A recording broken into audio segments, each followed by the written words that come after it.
Don't bump it. Okay. Alright, we're all set.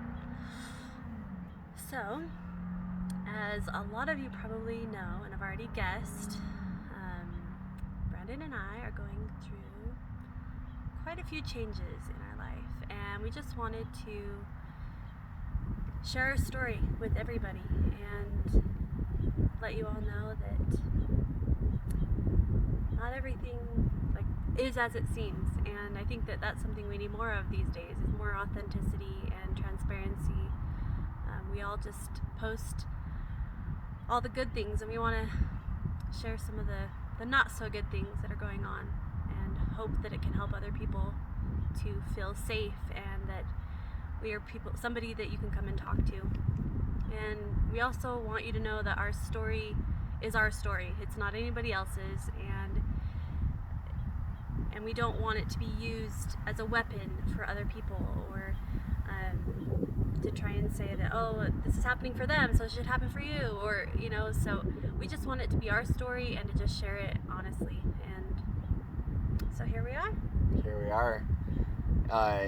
Just kind of like what Addie's saying, we've had a lot of people reaching out to us from our missions, from high school, even people in our current life, just observing that some changes are happening and wondering where we're at with the church, with our marriage, and all sorts of questions we've been getting.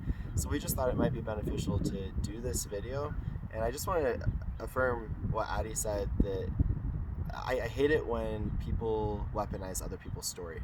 This is ours, and we love and respect everybody else for their story.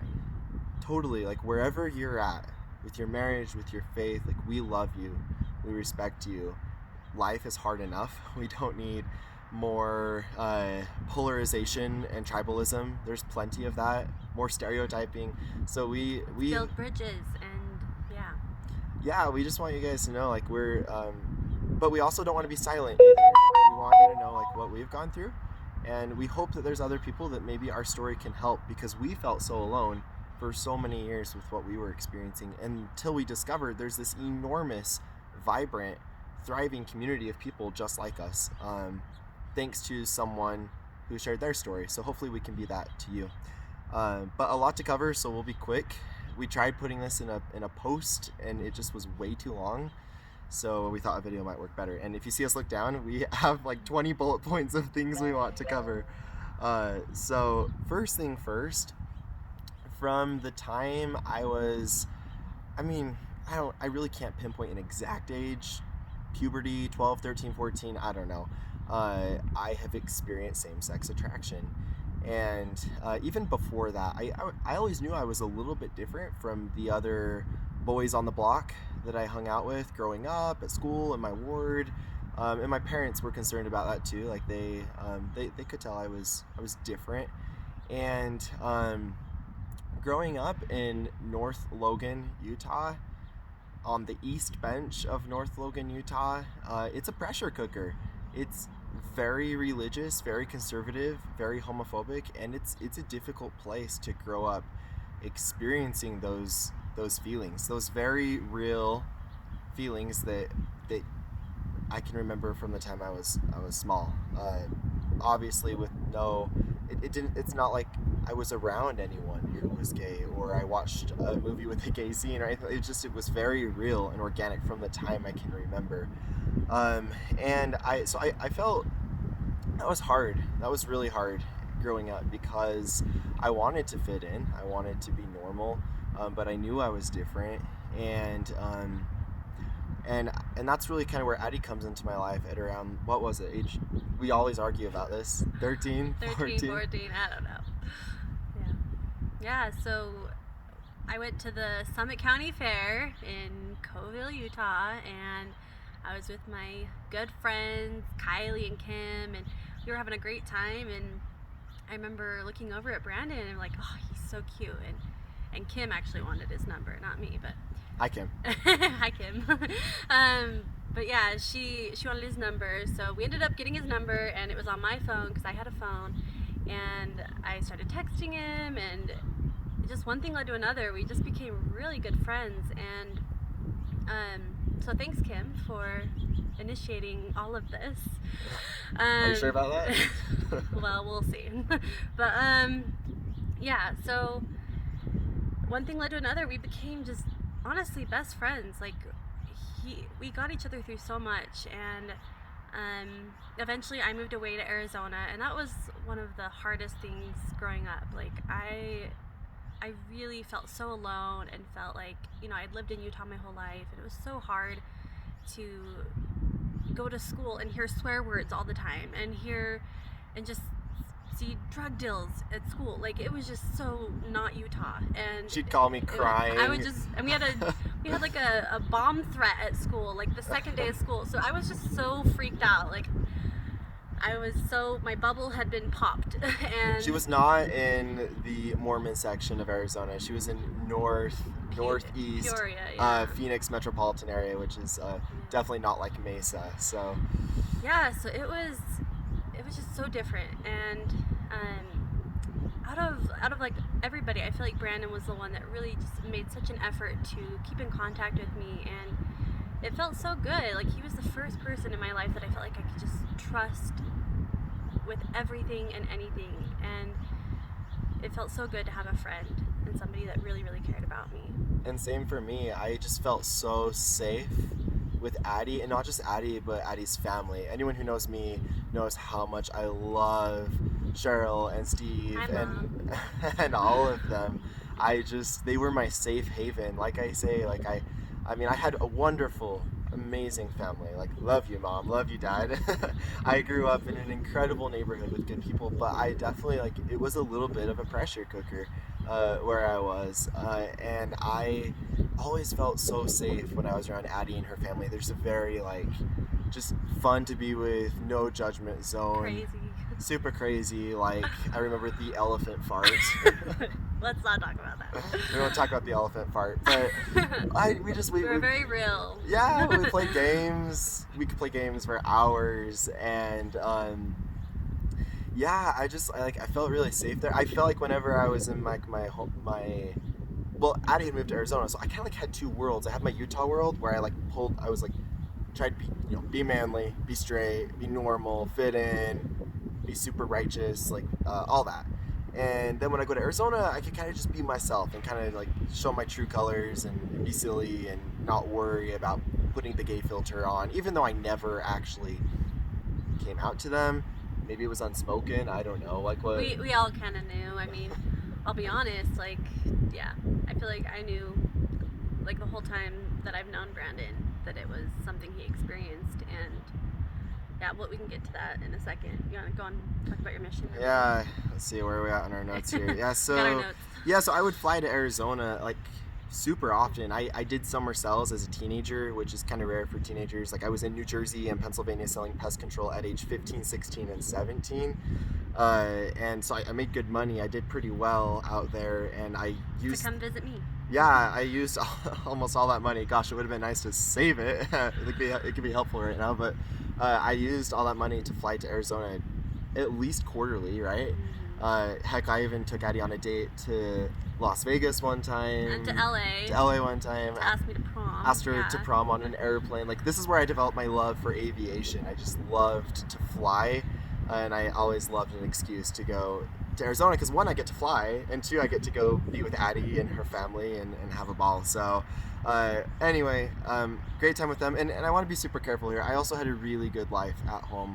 I had an amazing family, extended family, cousins, neighborhood, ward, all of that. Just really incredible, good people, good experiences. I got my Eagle Scout. I never really got into the whole camping or knot tying or any of that, but I did get my Eagle Scout. And yeah, he's not a handyman. Hired. How much should we spend? No, don't even mention that. It's Whenever the house needs work, I'm the person that spends way too much money to have someone come out and do it. Addie's you spent how much to have the smoke detector batteries replaced? So bad. Hey, but I make money, so it's okay. Yes. Anyway, so I go through high school. It becomes super duper clear through high school what my sexual orientation is and what it is not. And I can honestly say, whether you want to believe me or not, I never looked at pornography in high school. I never even masturbated. Like, I was a good Mormon boy, true blue. I loved seminary. I was very involved. I was the kid asking all the questions in Sunday school. I read the Book of Mormon multiple times before I went on my mission, and had spiritual experiences in the Book of Mormon and on my knees. I can't ever remember a time going to bed without saying my prayers. That was like horrible. It'd be like not brushing your teeth before going to bed. Like, you just always do that. Anyway, so I was very conflicted because, and for sake of time, we're not going to go into specifics, but I had many kind of traumatic experiences in middle school, junior high, high school that made it super clear what my orientation is and what it is not. And I remember, as I approached time for my mission, I just remember a very intense prayer with God, like, this needs to go away. Like, because the church is true. Of course the church is true. I had defended it like crazy when I was on the debate team in high school. All of my critical thinking friends were trying to show me why the church wasn't true, and I was always the one defending it. And I remember praying to God and just saying, I'm going to go on my mission, and I need this same-sex attraction to go away, because I'm sick of it. I'm so sick of feeling like I'm broken or perverted or trying to hyperanalyze what happened in my childhood that might have caused this, even though I had a perfectly healthy childhood. So had that prayer with God. I told him, I'm going to give you 110%. I'm going to go all out on my mission. And I wasn't a perfect missionary. My companions know that. But I was a good missionary. I worked hard. I was obedient. I served well. I loved the people. I served a good, honorable mission, a full mission. And toward the end of my mission, I started getting really discouraged because, I was deeply converted to the gospel, loved the scriptures. I was the missionary that just was always trying to read my scriptures whenever I could, even outside of personal study time. But not only was the same-sex attraction not going away, but it was becoming stronger and more, just obvious. Like, yep, this is definitely how I'm wired. And so started having pretty intense prayers with God towards the end of my mission. Like, here we are, going home in 3 months, 2 months, 1 month, and here I am still feeling the same way, or maybe even more than what I was feeling before my mission. And kind of frustrated with God. Like, what the crap, We had a deal here. And I knew at that point I needed to come out as soon as I came home, at least to my family. So I came home and... Well, you didn't exactly come out. What do you mean? Well... My mom kind of forced him out. Thanks, Cheryl. That's true. Tell him that story. Okay, so, yeah, Cheryl Johnson, Addie's mom. Very intuitive. Yeah, she always kind of knew, and I don't even remember how it went down or how it came up, but she basically cornered me. We were on the phone, thank heavens. She just basically cornered me and basically said, you experience this, don't you? Now, I don't think we ever used the G word. She's like, you have this experience, don't you? And I'm like, I remember when she asked that question, just point blank, I was probably silent for 5 minutes. I think I don't remember, maybe I was crying, I don't know. And she's like, hello? She's like, are you still there? She's like, it's okay, I'm safe, you can talk to me. And after what felt like 5 minutes, might not have been, I said, yeah, I do experience this. And she's like, great, that's okay, it's fine. There's people like you in the church that experience this, and you can still get married to a woman, and it's gonna be totally okay, and you can still get married in the temple, and I know these people, and here's some videos and some articles. And I was like, whoa, this is a thing?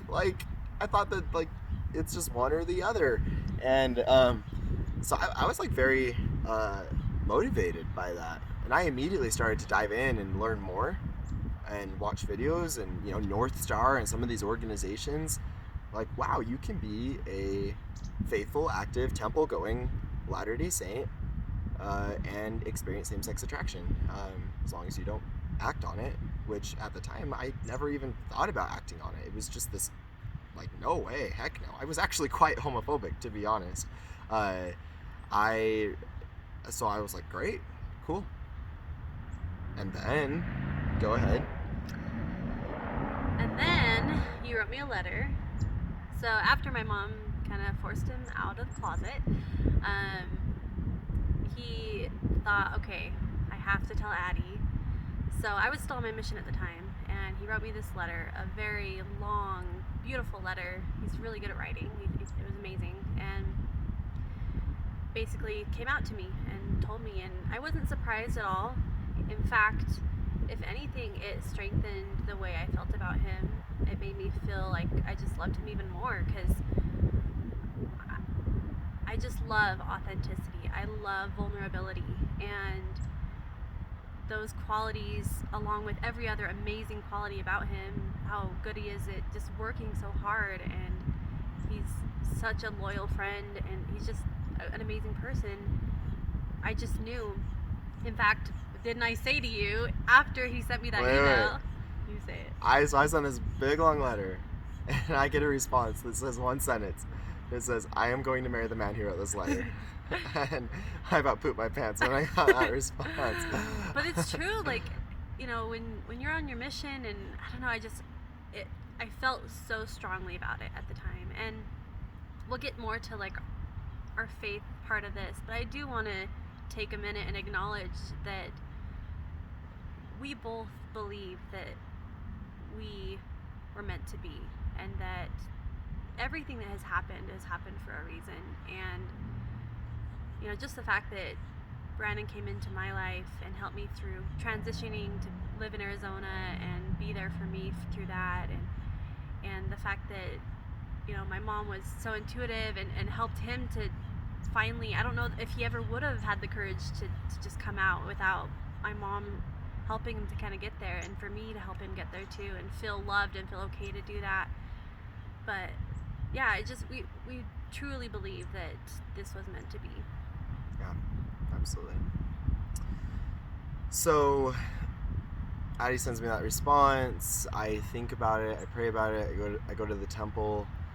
And I was very conflicted, because I mean, those who know me from that time of my life, I was extremely converted to the gospel. Like, I really just, I loved it all.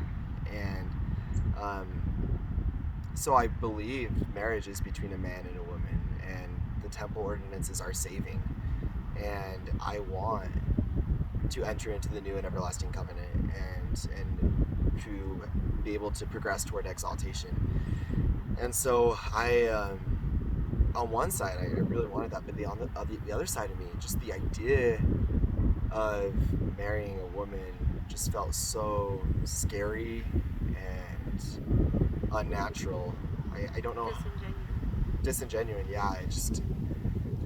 I loved Addie, but I didn't want to see her naked. Can I say that? Wow. I don't know how else to say it. I don't know.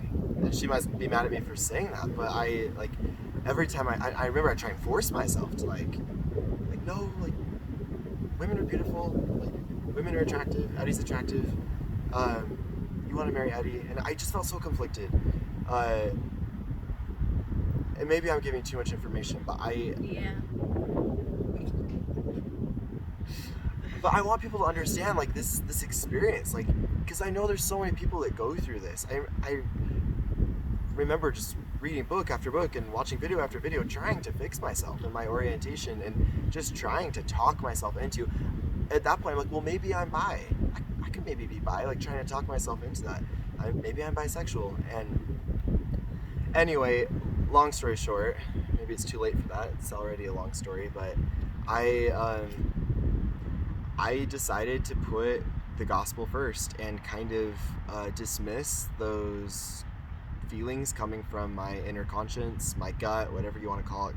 You know, my conscience was screaming, no, this is dangerous, this is disingenuous, this isn't fair to Addie, it's not fair to you. But again, I was so converted to the gospel. I'm like, you know, like, 1 Nephi 3:7, God gives us a commandment, he provides a way. Addie has come into my life for this reason, and we need to get married and demonstrate our faith. So I can't ever say that I ever felt good about it, but I really trusted the gospel was true and that this is what I needed to do, and I did believe Addie came into my life, and I just assumed that it was for this reason. So we moved forward and got married. Yeah, and I think I do want to add a little tidbit here of just my own experience as well.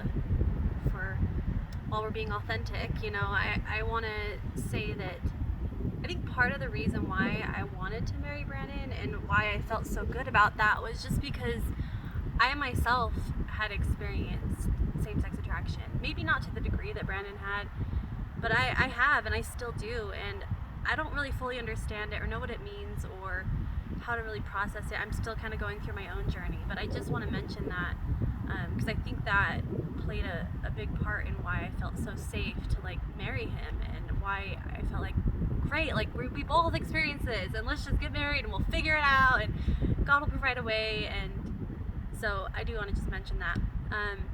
But yeah, we got married and our life has been great.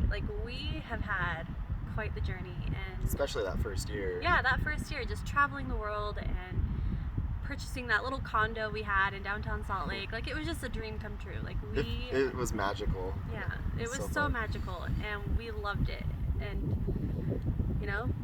I think you all would be curious to know, but sex life was great as well. It really was. And yeah, I lost my train of thought. Go ahead. No, that's fine. Yeah, I mean, human sexuality is very complex. We definitely, majority of the time, had successful, sex. But it's important to realize that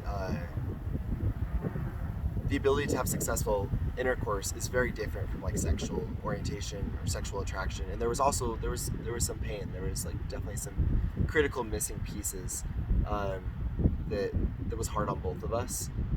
The way I look at you, the way I touch you, the way we can be intimate. It was maybe more just mechanical and quick, and I don't know, maybe we're again going into TMI here, but it's complicated. I don't fully understand it either, but I do know it was while it was successful, it was hard. It was really hard for me.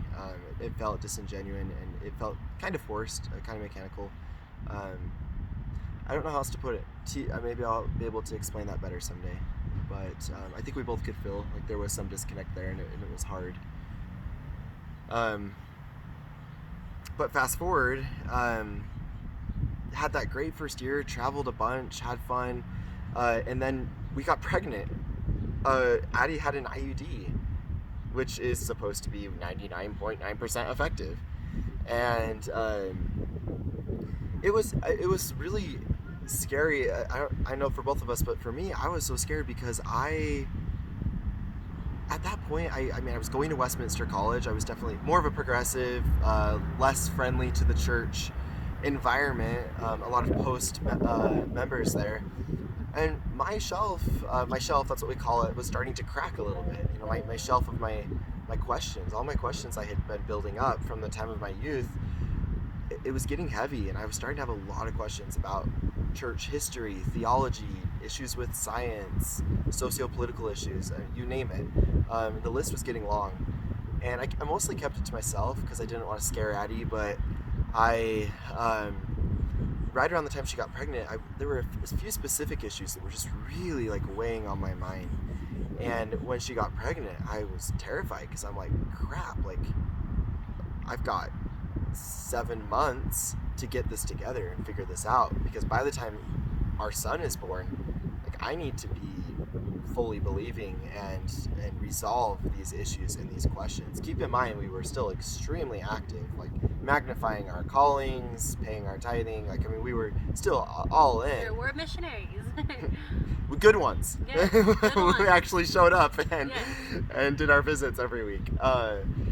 But yeah, so it was starting to bother me, and I was starting to be a little bit more vocal with Addie about it. That scared you? Yeah, it was kind of scary. I mean, because I knew about like same-sex attraction. He'd already been open with me and honest with me, so anything that could threaten, our beliefs and our marriage obviously would be so scary. Because I think when he first started to ask all these questions and like be vocal about them, I kind of expressed, I was like, if we go down this rabbit hole and we discover that there are some things that we don't believe anymore, and especially, LGBTQ issues, like if we have a new stance on that, that's a huge threat to our marriage, and that's scary for me. And I don't, like, back then, I was the type of person, I can just rely on faith. I didn't have to study everything. I didn't have to read all the books and listen to all the podcasts, and we've listened to probably like, I don't know, over 100 hours worth of podcasts, but I didn't have to do all that, and I could still just remain faithful. But the more I was honest with myself and with Brandon, and trying to be more authentic, and I wanted to go down that journey with him, and I wanted him to I wanted to show him that I cared, and that I wanted to hear him out and validate any issues that he had or any concerns he had, because I have my own issues too with the church. I mean, I'm sure everybody does. We all have questions, we all have things that can't be answered, and yeah, so we began that journey together. And keep in mind, like, the purpose of that journey was to, like, the church is true, it has to be true, like that. I mean, that was a must, and we need to do everything we can to find the faith affirming answers to these questions. We were not looking for a way out in any way. I remember there were days it would be easier, like, honestly, back when we were going through this, it would have been so much easier to just tuck it all under a rug. Yeah, and there were times we did that. That would have been the easy route. There were times we did that, but like, it's just too much. Like let's just not think about it. Put it under the rug. Let's just pretend like everything's okay. But those questions resurface, and they get heavier and heavier, and more critical and urgent. And so, I remember, gosh, like, that was intense. Like, doubling down on my scripture study, doubling down on the intensity and fervor of my prayers. I remember days when I would literally listen to 8 hours of conference talks while I worked with my earphone in, or every time I drive, just listening to conference talks and any kind of faith affirming podcasts, because I desperately needed to save my faith, especially because our son was on the way. I have to bless him in a few months, and so we went through that. It felt like every question we addressed led to more questions. And the scariest part was when we started finding answers. Like, some of those questions we actually started to find answers to, but they were the answers that led us out of orthodoxy or out of belief. Like, the answers that made the most sense. It was like, crap, we now have the answer to this question, but it's not the answer that leads us to the temple. And that was scary, but that was a long process. I mean, that didn't happen overnight. I still blessed Eli, and I don't remember who it was, but someone mentioned my blessing to Eli. They're like, it wasn't very Mormon. It was just, you didn't bless him, to marry a woman in the temple or to go on a mission. It was just very, like, generic, like, good health and be happy and find love. Yeah, and it's because at that time I was still so closeted. No one knew besides Addie about this faith transition we were going through. Yeah, my parents a little bit. I don't think they knew the extent of it, but yeah, like that journey just continued, and there was a time of just absolute total, like, the dark night of the soul, like hell, where we were just, I mean, it was just crumbling, like podcast after podcast, book after book, working with our priesthood leaders, meeting with mission presidents, and just desperately, like, trying to find these answers, or to find the answers that would help us in good conscience remain fully participating and believing. And that sucked. I mean, seriously, I remember times not even being able to sleep at night, running out at 3 a.m. just to go look at the stars and feel the branches of the trees to make sure I'm not crazy.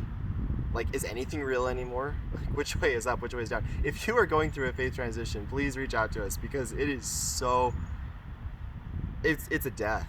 It's like so traumatic. It's like losing an immediate family member. I remember times we just hold each other and cry after finishing a book or listening to a podcast that was just felt so just devastating to our truth claims that we believed in. I don't know, I'm talking. Because they were everything. Like, it was everything. Everything to me and to us. Like, we based our whole life. We banked all of it on this being true. And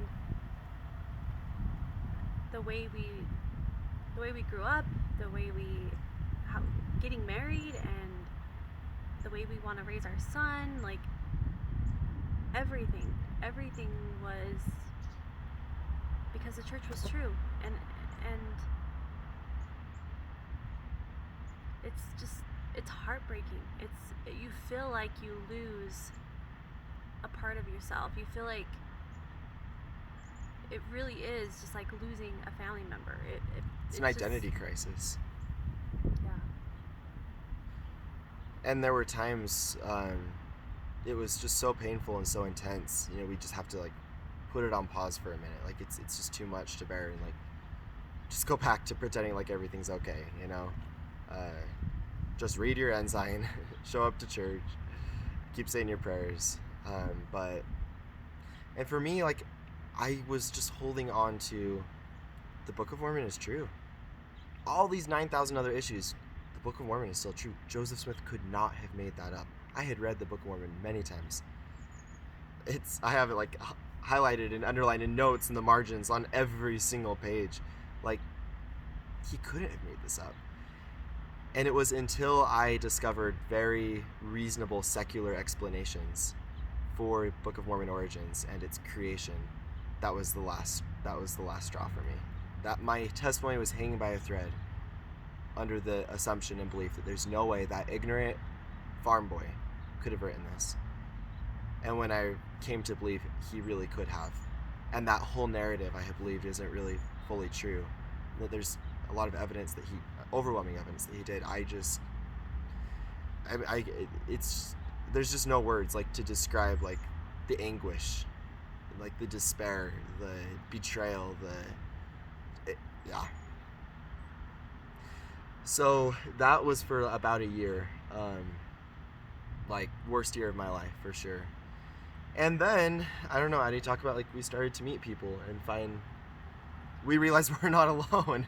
And it's not, like, one more thing, it's not just these crazy, angry, anti-Mormon people who leave the church and go do drugs and... People just like us who have just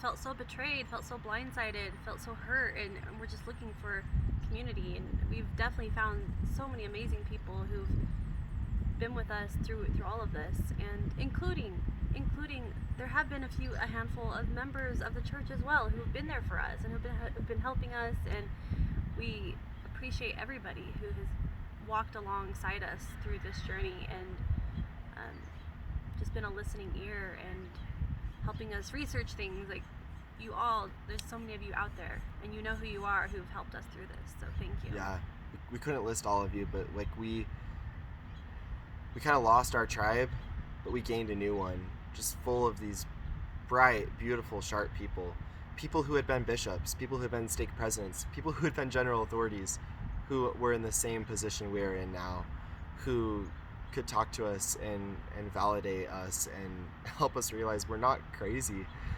For so long, I just must be crazy. I'm the only one. Like, why is it not connecting for me like everyone else? Yeah, we just can't thank you enough, all of you, that were there for us through that transition and helped us realize you can still be a really good, moral, thriving person beyond Mormonism. It's just amazing. Like, I always just thought if you leave this, you become a dark, loathsome, lost soul. But and I do want to also say that we kind of are landed, I think, now. Like, we were kind of all up in the air about what we believe and everything. I feel like we're landing, and I think Brandon's a little bit further from the church than I am. Like I don't necessarily believe that everything is literally true, but I 100% can love and respect and believe that, you know, the morals and values, all of that is true, and all of those are universal truths that everybody should learn. Yeah. And I want to hold on to the good, and I don't know, maybe I can be a more nuanced member, and hopefully I would be welcomed. Maybe I can be somebody who maybe doesn't believe everything but can still feel welcome there and find community, and I hope I can be somebody that I wish I had. In fact, I have somebody here in my ward now who's active and is going to church but does struggle with a lot of the things, and it has been so reassuring and so affirming to know that there are people out there like that. And so maybe that's me. I don't know. I'm still figuring that out, but I'm open to it. We reserve the right to be wrong. Yeah, about anything we say in this video. We could Who knows? be wrong. 5 years later, we could be Like, oh my gosh, we said that. we could be temple workers. Who knows? Like, my beliefs are fluid. I'm open Yes. to new experiences and new discoveries and new information. But I have to have at this point, maybe we have to have integrity to the information we have learned, the thoughts, the feelings, the knowledge, the experiences that we've absorbed through this journey the past few years. We know at this point it would be disingenuous for us to remain in full support and standing with the church. And we know there's a lot of people hurting and suffering that we cannot be complicit. We have to speak up. So, because it does cause some pain, and I think we need to acknowledge that there is a lot of pain that can come from it, and we'll get there. We have that as part of our story here. So, yeah, at this point, once we started to, I don't know, wake up, maybe for some of you, you think that we're falling asleep into darkness, but for us, we feel enlightened. We feel like we're waking up. We feel like we're getting closer to truth. We started having some difficult conversations about our mixed orientation marriage, because the why behind it had always been because the church is true and this is what we need to do. And when we lost that why, we started to have those difficult conversations. Is this healthy? Is this sustainable? Is this authentic? Is this fair? Anything you want to add? I would say it was definitely more Brandon than me. For me, regardless of, the whole reason why I went down the faith journey with him and to go down that rabbit hole with him was because I just knew that no matter what, even if the church ends up not being true, at least I have my family. And so I never really wanted to look that other way. I never wanted to ever think that our marriage could fall apart, or I just, that was out of the question. Of course, Brandon and Addie would be together, of course. We would never split up. Same, that thought would cross my mind through the whole faith transition, and it, the cognitive dissonance was whoa, no way. The denial, no, we can't do that. We got to stick together for Eli and for each other, and we made a commitment. And so that's been the last 6 months, and that's been a whole nother dark night of the soul for me, and I think a little bit for you as well, although it's been much more intense for me. Is what do I do about this? Because to be honest, mixed orientation marriages are really, really, really hard. But they can work. They can work. They can. And we love and respect anybody who is making it work. Yeah. Because I wanted it to work. I did. And I believed it could work. And I would have done anything to make it work. And for a long time, I believed it could work as well. And I got to a position where I kind of had to look myself in the mirror and be super honest with myself in a way I never had been before. Put away all that confirmation bias, that cognitive dissonance, that denial, all of that, and just ask myself, like, can I see this working, this being healthy and sustainable and fair to Eli, Addie, and me in 1 year, 5 years, in 10 years? And the honest answer was no. And I'll be, in fairness to Addie, I'll be honest, I'll be vulnerable here. Like, I made mistakes. I made big mistakes that really hurt Addie as I went through that second dark night of the soul of figuring out what to do about this. And I was angry. I'm not gonna lie, I was angry. I was mad at the church because this super hard position that we're now in. What do I do? Like, I would just lay awake at night for hours after she had fallen asleep, just spinning and spinning and spinning all the scenarios. I made a list one time, I didn't even tell you this, of pros and cons of staying together and separating and all the collateral damage that comes with each. And I got to a point where I wasn't even really sure I wanted to live anymore. Like, I lost my faith. Now my marriage is about to fall apart. I'm about to disappoint and shatter my mom's heart, my dad's heart, my family's heart, my siblings' hearts, her family's hearts. And it was kind of unbearable. Like, there were times, like, that pain was just as intense as when we were in the thick of that faith transition. And in the midst of that pain, I made some bad choices. And I'll own those. I'll be accountable for those. If anyone wants to talk to me about those, I'll be open. I'm not going to talk about all that right here on Facebook, but I will own those the rest of my life and the hurt and pain that caused Addie. Because it did. Yeah. It's been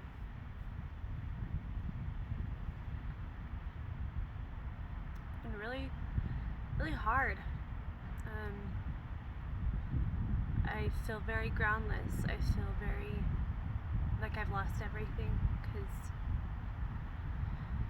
about a month ago, or a little less, Brendan finally came to me after we'd gone to therapy a little bit, and he said he wants a divorce. And it's really, really, really hard to hear that, because those of you that know me know that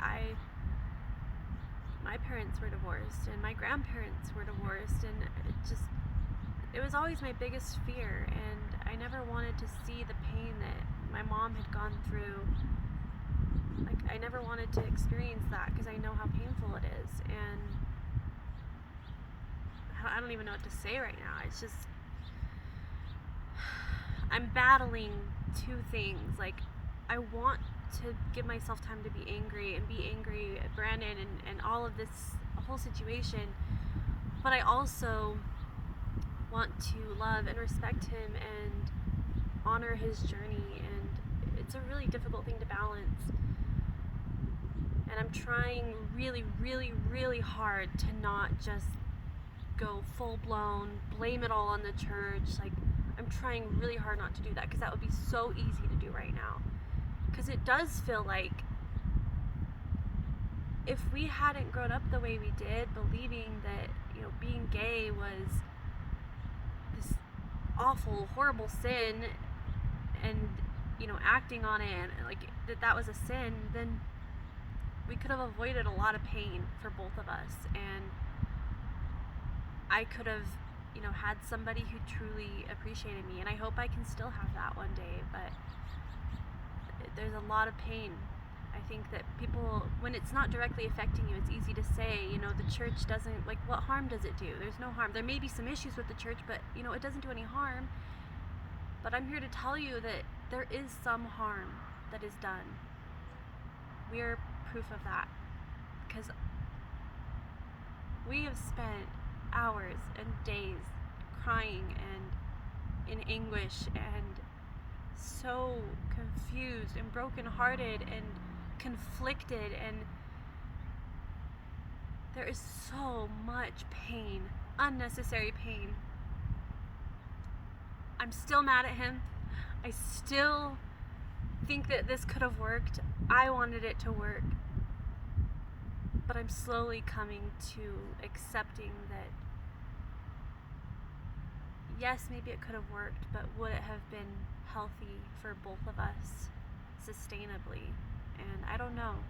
I guess I'll never know the answer to that, but I'm starting to accept that.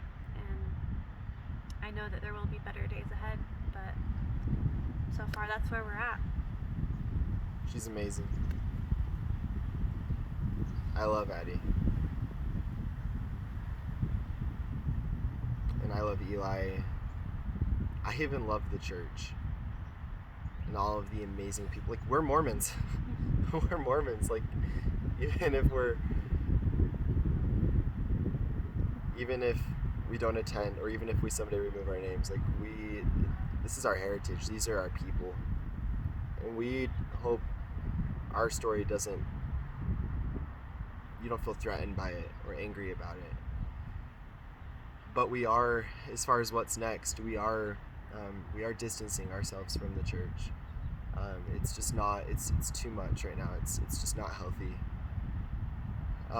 Maybe we'll come back with boundaries, healthy boundaries for ourselves, to say what we do and don't believe, and what we'll participate in and what we won't participate in. I could see that happening. Yeah. I hope that there's change coming, because I would love to see that healthy change for everybody. And just another shout out to Addie, just how, like, I mean, she had a couple of weeks of being pretty pissed off. But that's okay. I don't blame her. She's just been incredible the past month. One of our friends were like, "You guys are eerily amicable, considering you're going through a divorce." And because at the end of the day, we love Eli so much. There are no words to describe how much love we have for that little boy. And he comes first through all of this.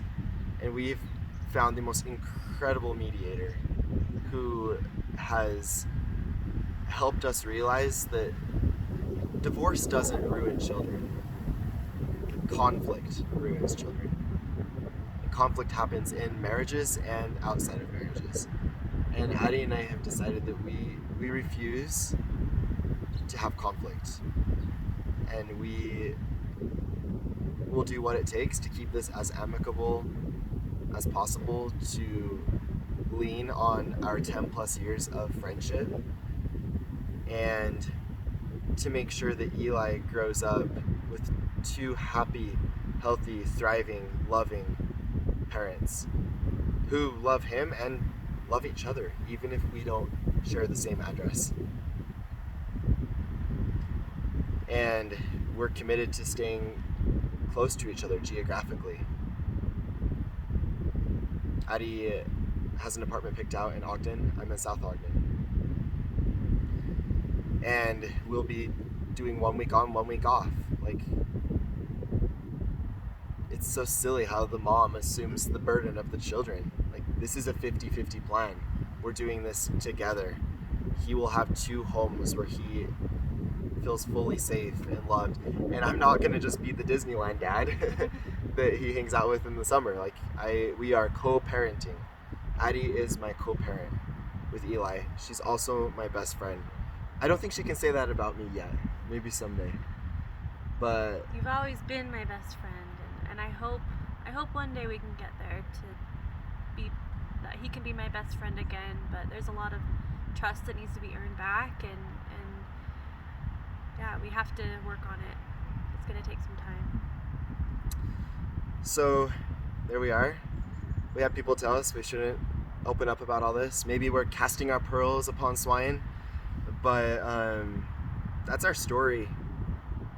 Who knows what will come?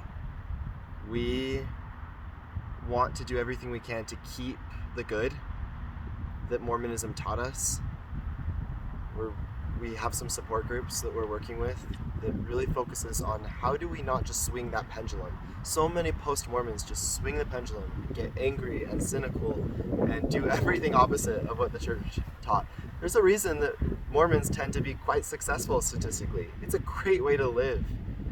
And there's so many good universal truths and principles that Mormonism encapsulates. How do we keep the good? How do we teach the good to Eli, maybe without the dogma that we can no longer embrace within Mormonism? That's our next journey. And how do we continue to foster or to sustain and foster friendship between each other? How do we raise Eli well? And how do we be a voice of authenticity and truth to others who might be going through that dark night of the soul that we went through? Like, you're not alone, and you're not crazy, you're not broken, you're not unworthy of love. Yeah. Hang in there, like whatever y'all are going through. Like, life is tricky, life is tough, and again, we love and respect.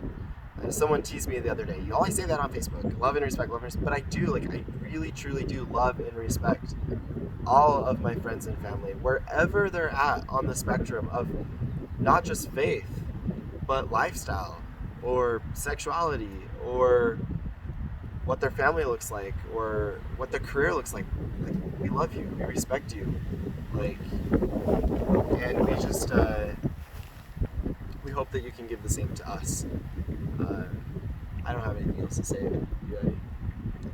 No, I think just the last thing would be, going forward, our goal is just authenticity and vulnerability, and we want to hang on to all those values that we've been taught. And we hope that if there is anybody out there that has questions, and rather than talking about it with each other, just ask us. Like, we're an open book. We want to talk. We want to help. We want to be authentic. We want people to feel like they're not alone. So please feel free to reach out. Yeah. So that's our story. See ya. Bye, guys.